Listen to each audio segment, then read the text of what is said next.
In this video, I'll show you how I antique and detail a Windstone Editions Keeper Dragon that I've painted. There are multiple ways to antique a piece, including using a gel that is specific for this process, but this is the way that I prefer to do it. The first thing that I do when I'm antiquing a statue is to spray it with a satin or gloss top coat. I want the paint to settle into the recesses of the piece, but also come off of the surface easily while also protecting the paint that I've already established. For this reason, I won't be using a matte top coat because it has more tooth or texture and makes antiquing a bit more difficult. I'll be finishing this piece with a matte top coat so I can change the final texture later. When I'm antiquing a statue, I'm essentially trying to fill in the recesses of the statue with a darker or lighter color to create depth and interest. I mix up the color of paint that I want to antique with, and I add a bit of extra paint retarder to it because beyond anything else, I do not want this paint to dry quickly. I will be brushing the paint over areas where I will immediately be wiping it off, and I don't want to regress my progress on the statue by letting the paint dry in areas that I do not want it to be. Once I have my paints ready, I work in small sections to paint the antiquing color that I want. I make sure to get the paint into the recesses of the piece, and I work quickly so the paint doesn't dry.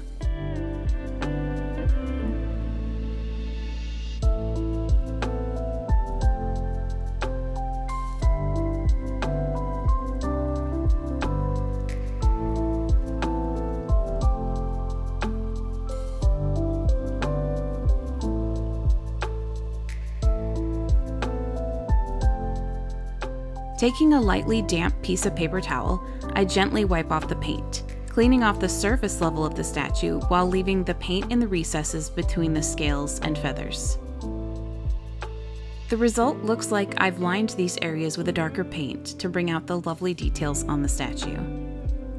If I make a mistake or dislike the way an area of antiquing looks, I can take a clean wet brush and simply wash away the paint that I dislike. You may also see me going over the same area multiple times on a piece. This is because while antiquing, I may decide that I need a lighter or darker color in a certain area, and the first pass didn't quite cut it.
Oftentimes, I'm working with colors that fade together.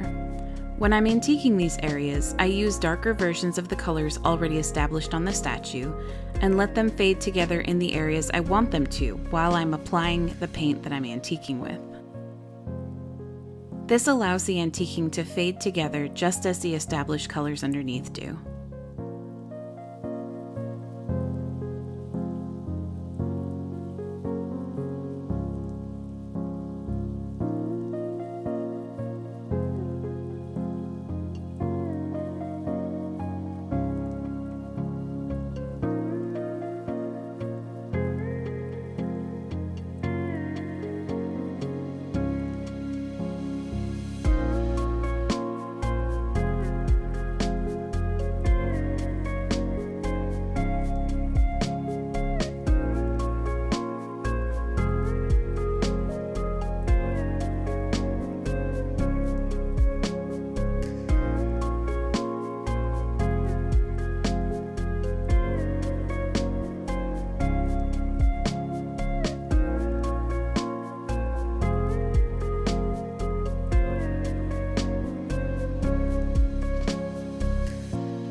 For the rest of the video, I'll be detailing this dragon with a copper paint pen. You'll see me getting some of the copper paint out of the pen into a palette and using a brush. This is because the pen nib itself is relatively thick, so to get into the smallest areas, I need the detail of a brush. These are oil-based pens, and the brush and palette will need a thorough cleaning after with a brush cleaner in order to get the paint off.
Here's the finished piece. I gave this dragon a matte top coat, which made the shiny copper pen matte down into a burnished copper, which I think fits the piece perfectly. If this video helped at all or just entertained you for a bit, please like and subscribe. Thanks for watching.